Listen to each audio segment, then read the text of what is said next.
ததாஸ்து என்று சொல்லுவார்கள். அது என்ன ததாஸ்து?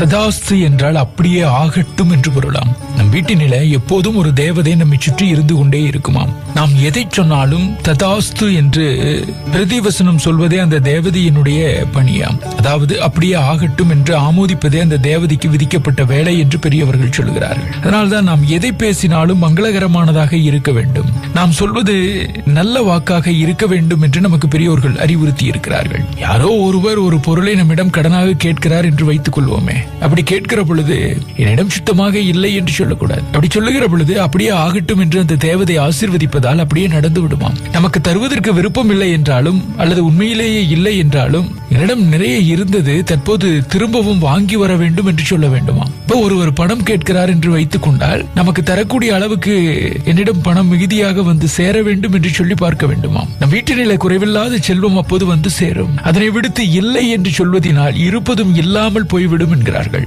எப்போதுமே மங்களகரமான வார்த்தைகளையே பேச வேண்டும் என்பதுதான் விஷயம். அப்படியான அந்த மங்களகரமான வார்த்தைகளையே நாம் பேசிக் கொண்டிருந்தோம் என்று சொன்னால் அந்த அதிர்வலைகள் நம்முடைய குடும்பத்தில் சந்தோஷத்தை கொண்டு வந்து சேர்க்கும். மங்களகரமான நல்ல வார்த்தைகளையே பேசுவோம். அதிர்வலைகள் நம் குடும்பத்தில் சந்தோஷத்தை கொண்டு வந்து சேர்க்கட்டும். இன்றைய தமிழ் மதத்தில் திருமூலர் அருளிய திருமந்திரம்: இமயங்கள் ஆய் நின்ற தேவர்கள் 6 சமயங்கள் பெற்றனர், சாத்திரமோத அமையறிந்தோம் என்பர் ஆதிபிரானை கமையறிந்தார் உள்கலந்து நின்றானே.